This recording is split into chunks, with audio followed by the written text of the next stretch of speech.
There's no chance. Unless, like, the cotton candy was flavored like wasabi, or the dog only had three legs. Sorry about that. Hey, what's everyone? What's up, everyone? It's Eric. How you doing? Today I wanted to do something along the lines of surprising Kickstarters that better than expected. I don't know. I'm not exactly sure what it is, but I wanted to talk about Valeria Card Kingdoms, but specifically the Darksworn expansion that turns it into a cooperative game. Now, Valeria Card Kingdoms has been around for a while.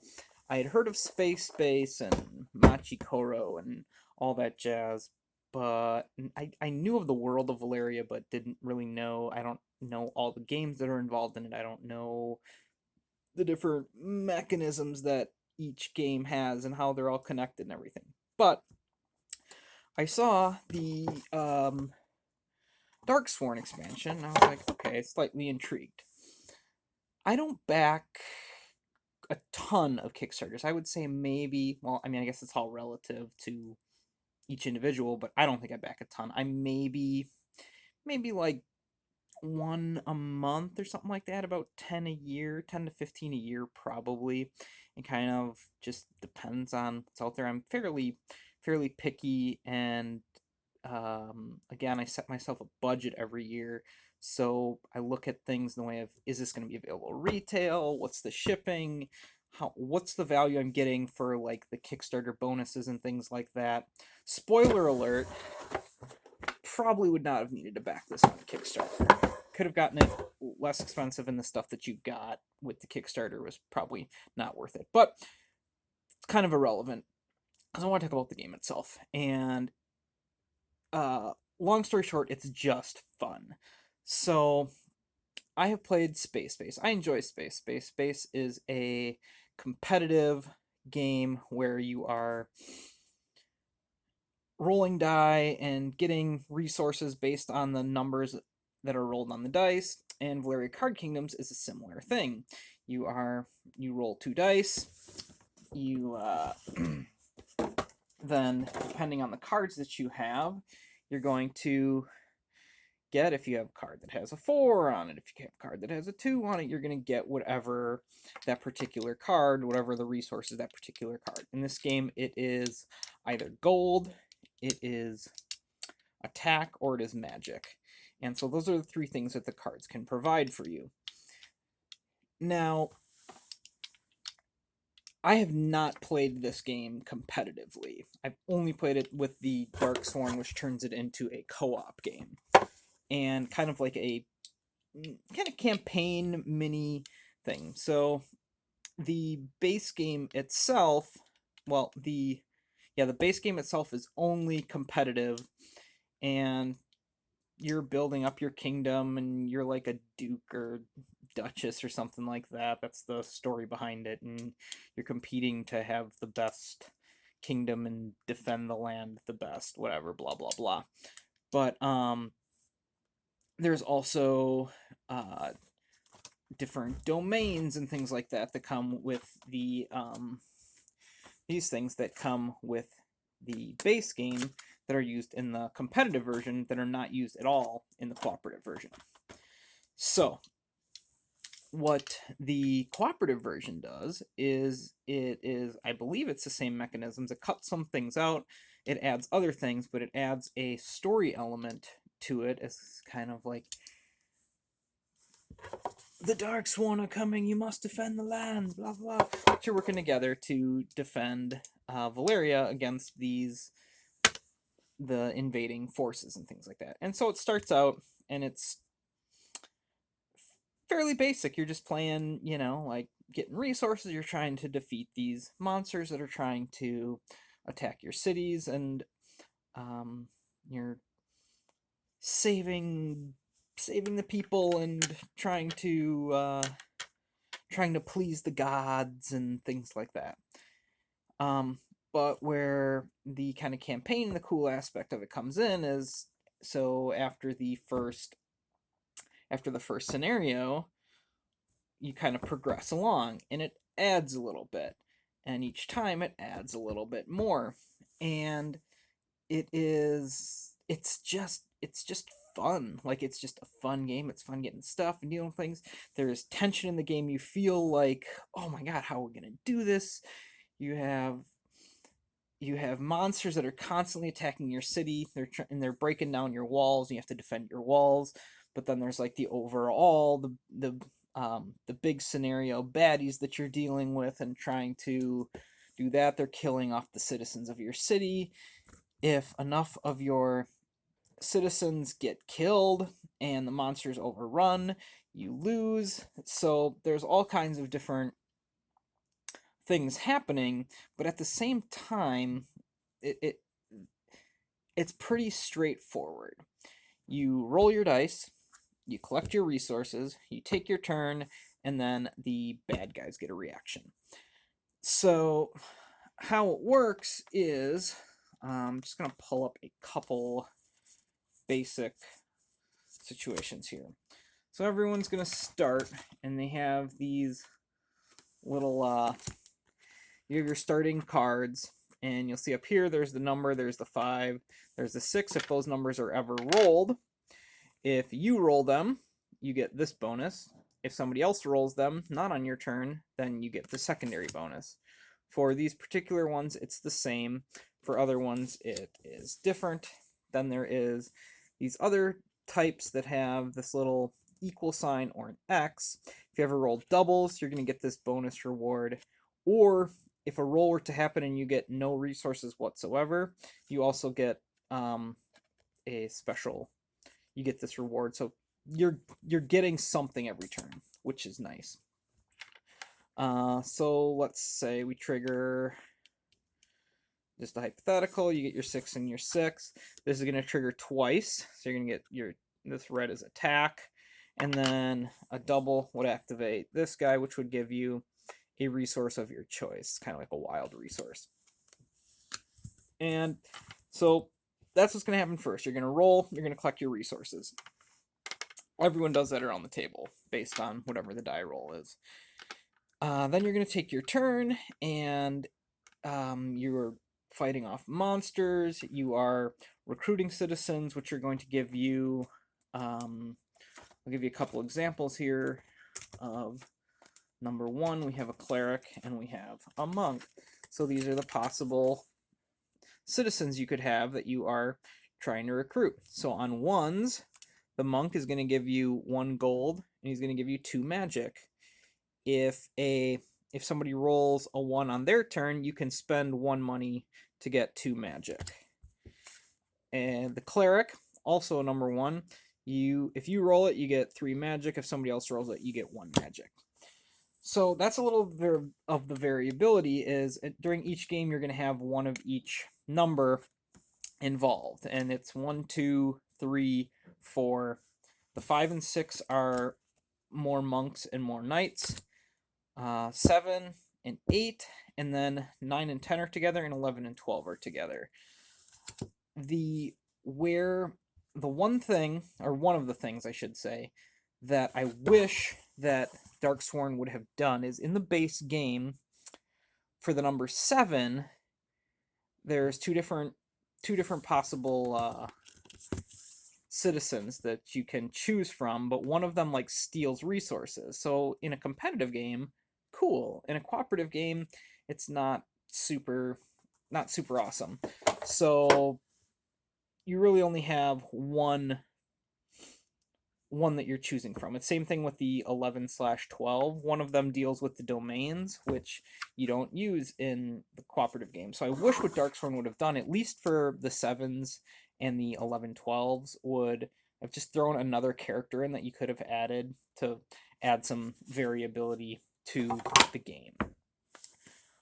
The other thing that is very cool about the game is you're going to be incorporating different monsters that you're going to make a monster deck at the beginning of each game, and there's a ton of customization and variability.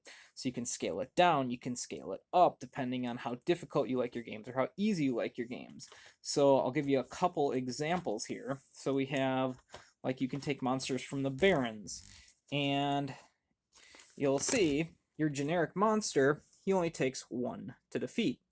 He gives you 1 magic in return and 1 experience. You're going to spend experience points on, I think in the competitive version, your experience points are like your victory points. I'm not positive on that, but I think that's how it works. But in the cooperative mode, you can spend experience to basically get a blessing or like prayers that give you like bonuses. So you can see this monster, this is the base monster, so you're going to have a bunch of these mixed into the deck that only cost 1 attack to defeat them. Then their kind of bigger guy is a 4 attack and a 3 magic to defeat him.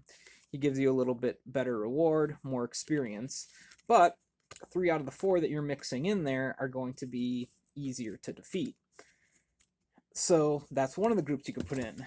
If you decide that's too easy, I want to make it hard, now you can, so you could throw in your Hell Wasps. Now here's their base. Instead of being a 1 base to defeat, your base monster here is 2 attack and 7 magic. So you can see, and then the powerful one is 9 attack and 5 magic.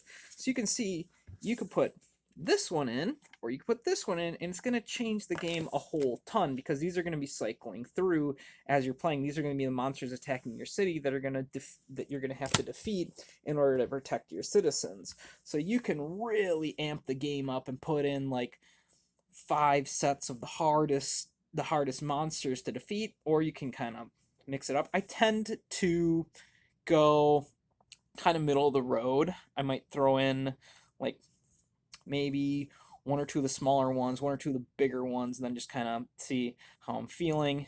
The group that I tend to play with likes things not extremely difficult, so I just kind of play it middle of the road. I have played this game solo, 2-handed. I played it with 2 players, and I played it with primarily with 3 players, and it's a pretty decent play length with all player counts. Now I think if you got to 4, I think you can play up to 4, maybe even 5.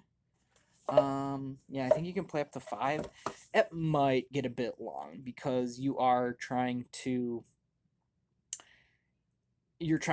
accomplish goals, and so the more players you have, the more times you have to accomplish that goal, so it's just going to take longer, and it might get a bit long at 4 or 5 players.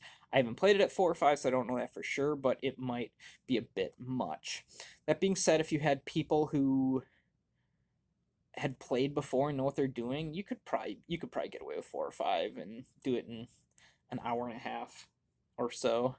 But 3 seems pretty 2 3 seems a pretty sweet spot, and yeah, it's pretty cool. The story's a story. It's your basic generic fantasy story. Bad guys are coming, and the gods need your help. You are the chosen ones. That type of thing. So it's fairly generic. There's not a ton. It's just kind of like here's what's going on. The story is what it is, and it's okay. It gives a little bit of background, gives you a little like feeling of okay, cool, this is what we're doing, this is what we got to do. It's not bad, but it's not like oh my god, this is so good. It's just a little story to add to the flavor of the game. And there are 6 books. We are through 4 of them, so we're gonna be coming up on book 5 and book 6. But after book 6, which is the ending of the story, there is like a Forgotten Temple, which is kind of like your play forever situation. So that is an option to just keep going. I'm not sure if I'll ever play this game competitively. I might, but I don't have a strong desire to. I'd probably just pull out Space Base if I wanted a competitive resource game, so that's where I'm at on that. There are some interesting things like the domains and stuff, and the dukes. Like you get your own duke, which I'm guessing have like special powers and things. So it might be something to be kind of cool to check out, but I don't have a strong desire to do it. Um, yeah, but so kind of wrapping it all up with the um, relating to Kickstarter is this is one of the ones I just kind of it was almost on a whim. I was like, it seems like it could be interesting, and I did end up pulling the trigger. There's a lot of times I'll back something on Kickstarter and then I'll just kind of like sit on it for a few days and then I'll cancel my pledge on it because I'm just like it's like like do I really need it? No, I don't really need it, and then I'll back out. And for whatever reason, this one I was like I just sat on it and I was like I think I'm gonna like it, so I just and ultimately I'm happy. I'm happy and not happy I did. I'm happy because like I really like the game. I think it's fantastic. Um, that being said, I could have gotten it at retail for a lower price point, and I'm pretty sure it's the exact same thing. So I do plan on. I think the original Valeria Card Kingdom, this is the second edition. I think the original one has like a boatload of expansions. I don't know how many, but they were like selling like a Gigantor box for it. I did not get that. I just got the base game and the generic expansion. But I'm planning on getting, they are releasing some more expansions. I think I'm getting one. It's like Fire and Ice. It just adds more variability, more citizens, more monsters, which is cool. Like that's what I like in a good expansion is just kind of giving me variability. If I like the base game, I just want variability. If the base game needs some love, that's when I like an expansion that's going to add. But variability, I'm generally good with and happy with just getting more of what I like. What the Fire and Ice seems to be. I think there's another expansion that adds some more things, but I think it's more for the competitive game, so I didn't really stress too much about that one. But yeah, so Valeria Card Kingdoms, particularly with the Darksworn expansion, it's just fun. Like, it's not the most mechanically amazing game you'll ever play. You're rolling dice, you're getting resources, you're always getting stuff. That's cool, it's fun. You're fighting monsters, you feel like you're doing things. It's cool. It's just fun. And so if you want something like that you feel like you can kind of just play have some fun with friends or family, like definitely check it out because I do recommend it and I don't think it's I bet you could get both of these probably for under $50 like total. So the price point isn't gonna be crazy and it's gonna give you a decent amount of variability and a fun little campaign playthrough that's a good time. So if that's something that sounds interesting to you, awesome. Thank you for checking out my video. Keep on keeping on. I love you all and have yourself a wonderful day, weekend, week, whatever it is. I have no idea when this is going up. So cool. Catch you later. Bye.